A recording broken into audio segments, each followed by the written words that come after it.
Sir आपने बहुत सारी खुशखबरियाँ सुनाई कि इमरान खान साहब बाहर आ जाएंगे, कल आ जाएंगे, अगले हफ्ते परसों। इलेक्शन से पहले खान साहब बाहर आ जाएंगे? इंशाल्लाह। क्या ऐसे केस में आप बेल रिफ्यूज़ करेंगे? ये जो subject matter of the writ petition है, बल्कि इससे कहीं ज़्यादा है। किसी की भी ऑडियो लीक नहीं होता, चाहे वो अच्छे और बुरे हों, तो एक आईनी और कानूनी नुक्ता है जो इस वक्त है। लेकिन अटार्नी जनरल साहब की तरफ से इस वक्त अभी कोई ऐसी स्टेटमेंट नहीं आई है कि उसने कोई जिक्र किया है कि कौन सी एजेंसी इन्वॉल्व है, कोई नहीं इन्वॉल्व है। और अगर वो आएंगे भी तो वो उसका डिटेल देंगे। अभी सबमिशंस तक हमें जजमेंट होल्ड करना चाहिए। उन्हीं ऑडियोज पर तहकीकात फिर किस हैसियत से कर रही हैं? देखिए, वो जो अदालत ने स्टे दिया है, तो अदालत ने ये कहा है कि एक ऑडियो लीक हुई है और उस ऑडियो से एक पिटिशनर को कहा गया है कि आप अपना वॉइस नोट करवा लें और आप वॉइस दे दें ताकि हम कंपैरिजन करवा लें।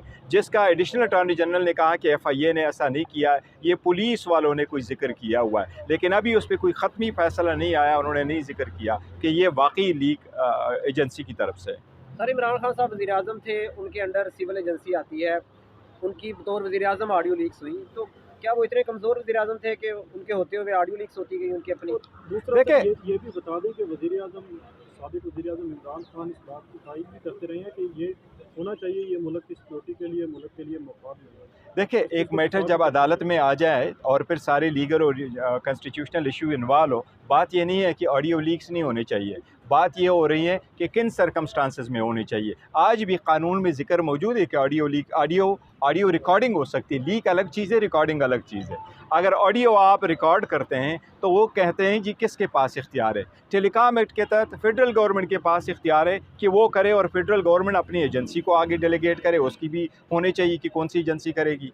और अगर फेयर ट्रायल एक्ट में आप कहते हैं मैंने टेररिज्म को रोकना है, तो उसमें कोर्ट के पास इख्तियार है, आप जाएँ और कोर्ट से डायरेक्शन लें। तो ऑडियो रिकॉर्ड करना एक बात है और ऑडियो लीक करना एक अलग बात है। तो सर मैंने जो सवाल कब किया बाहर आ रहे हैं सर? ऑडियो लीक्स तो हो गए, इमरान खान साहब कब बाहर आ रहे हैं? इस वक्त जो सर्कमस्टांसेस है बड़े टफ है। आवाम को भी वो करना होगा, स्ट्रगल करना होगा, और मेरा ख्याल है इंशाल्लाह ताला सुप्रीम कोर्ट जाएंगे। हमें सुप्रीम कोर्ट से उम्मीद तो बहुत ज़्यादा है। इंशाल्लाह ताला हमें बेल मिलेगी हर सूरत। सुप्रीम कोर्ट के पास जब 3 जज बैठे होंगे, इंशाल्लाह ताला सर्कमस्टांसेस बिल्कुल डिफरेंट होंगे। इलेक्शन कमीशन में पेश भी होते रहे हैं, बताई जा रहा है कि 28 जनवरी की तारीख देने जा रहे हैं इलेक्शन कमीशन, तो इस हवाले से क्या आपका मौक़िफ़ है कि इस चीज़ को आप एक्सेप्ट करेंगे या नहीं, या फिर इसको? देखो, पीटीआई ने तो पहले से मौके पे कि विद इन टाइम होने चाहिए और 90 डेज़ में होने चाहिए। हमने पहले पिटीशन फ़ाइल की, अभी पिटीशन सुप्रीम कोर्ट के पेंडिंग है, और सुप्रीम कोर्ट में जो पिटीशन है उसमें परसों की डेट है।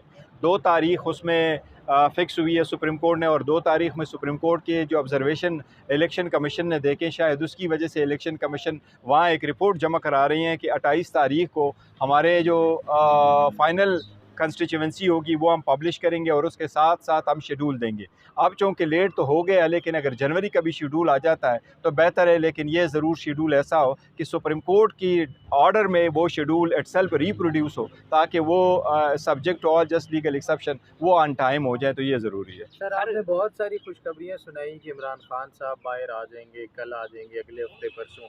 इलेक्शन से पहले खान साहब बाहर आ जाएंगे? इंशाल्लाह ताला आ जाएंगे। ये लोग कोशिश तो नहीं कर रहे हैं, लेकिन अदलिया का टेस्ट है, चीफ जस्टिस का टेस्ट है। चीफ जस्टिस ने देखना है कि एक बंदे को किसी ऐसे जुर्म में आप बेल रिफ्यूज़ कर सकते। 15 अगस्त से वो जिस जुर्म में नाकर्दा में बैठे हुए हैं, क्या समझो अगर ये एलिगेशंस भी है, क्या ऐसे केस में आप बेल रिफ्यूज़ करेंगे?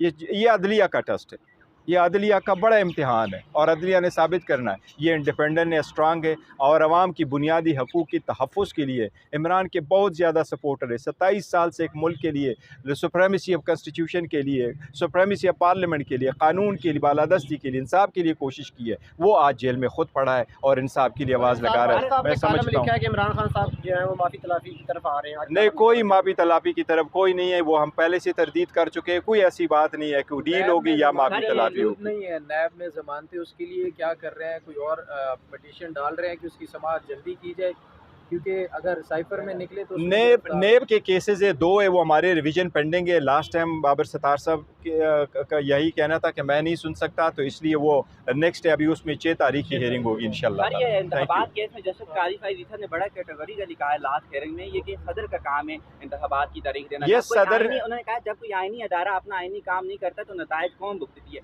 तो ये सदर साहब क्यों नहीं दे रहे तारीख? देखो सदर साहब ने एक तारीख पहले दे दी थी, उस पर अमल दरामद नहीं हुआ। इस मरतबा सदर साहब को इस मरतबा सदर साहब ने तारीख नहीं दी, फॉर वट एवर रीज़न नहीं दी, लेकिन वो मैटर चला गया। इसका मतलब ये हरगिज़ नहीं है कि अगर सदर इंतखाबात की तारीख नहीं देता तो इलेक्शन कमीशन न कराए। जितना सदर की जिम्मेदारी इतनी इलेक्शन कमीशन की भी जिम्मेदारी है। Thank you sir. Thank you sir, thank you.